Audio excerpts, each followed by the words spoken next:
Welcome to the Know, I'm Mica. I'm Ben. Gamers have been worried in recent months that the writing was on the wall for a single player, and now it looks like one of the world's biggest franchises is kissing it goodbye. We've got multiple reports in this week that Call of Duty's next entry, Black Ops 4, is saying sayonara to its single-player campaign, which is definitely a bit of a shocker for series fans considering it's been a mainstay of the Call of Duty games since they first launched. What's more is it also sounds like Call of Duty Black Ops 4 will be adding, surprise, surprise, no one saw it coming, Battle Royale mode. So hey, you get to trade fun, set-piece-filled single-player story for, hours and hours of a Fortnite copycat. If I can build in Call of Duty, maybe. Yay. The reports about Call of Duty ditching single-player originated over at Polygon, whose sources say that the game won't feature a traditional single-player story mode, but will instead focus on multiplayer and zombies. According to Polygon, that decision was made because it became apparent that Treyarch wouldn't be able to deliver it in time for Black Ops 4's release date later this year. Their idea, per their source, is that Treyarch would shore up some of the game's cooperative and multiplayer modes in lieu of the single-player campaign you've come to expect, actually really expect from the series. Dig into that single player. Yeah. And according to another report that showed up this week, one of those multiplayer modes is none other than Battle Royale. Oh my god, wait, I'm so surprised. That word came down from Call of Duty fan site Charlie Intel, who says that they were tipped off last month that Black Ops 4 wasn't going to ship with single player. Their source also told them that to fill the gap of content, they were going to have to quickly produce a Battle Royale mode. That sounds great for the franchise. Yup, of course, those weren't the only reports we've had about this. It was also backed up by Kotaku's Jason Schreier on Twitter, who writes that he can confirm the same thing. So the Battle Royale cat is out of the bag, but how close will it be to the Battle Royale games that you already know and love? They do make a ton of money, Yeah. So I don't blame them, Yeah. but... Well, we'll get to talk about that. We've still got another report from Eurogamer who corroborates all of these other reports with sources of their own. However, they've gotten a few details about Battle Royale mode that the other reports didn't offer.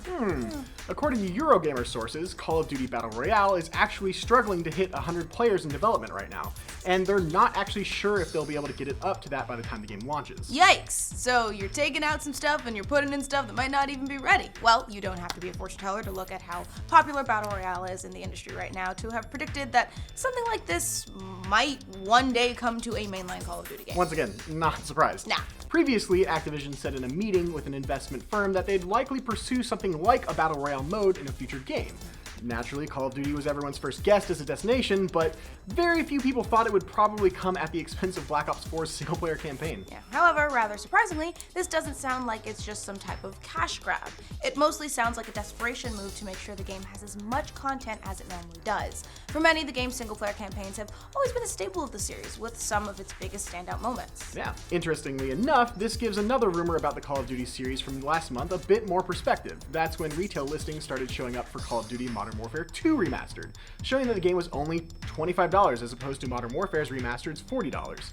Charlie Intel reported at the time that this was because the game wouldn't feature multiplayer, but would be single-player only. So hey, if you want a full Call of Duty experience this year, you'll have to pay a whopping $85, but it was really only a matter of time. That actually might be less once you factor in all the DLC and all the extra the zombie mode stuff. Fair. We'll see. Yeah. It's kind of interesting that Activision feels like this won't hurt the game enough to actually, delay it until they can get it up to snuff. Yeah. Especially since they've seen from the series before that lackluster entries into the single-player campaign, like Infinite Warfare from 2016, Yikes. have also been pretty damaging on annual sales. That being said, Activision also has access to numbers that we don't have regarding player counts and how each player focuses on each mode of the game. They must have felt that Black Ops multiplayer could sustain the game enough despite not having a single-player campaign. And if it does do very well, helped along by Battle Royale, that could be another worrying sign for the future of single-player titles, because why would they continue wasting time with single-player titles if Black Ops 4 sells just as good or even better than Call of Duty titles that do?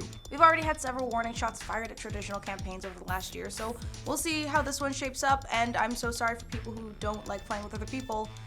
This sucks for you. Rest in peace, single-player mode. Right? What do you guys think of the reports that Activision and Treyarch are throwing single-player away in the Call of Duty franchise, or at least for Black Ops 4? Let us know in the comments. And for future updates on the year's biggest games, remember to like this video and subscribe to the Know. It was made because it became apparent that Treyarch wouldn't be able to deliver it in time for Black Ops 4's release date later this year. The idea, per this source, is that Treyarch would share... only does. For many, the game's single-player campaigns have always been a staple of the series, with some of its biggest standout moments. Yeah, interestingly enough, let me just start it again.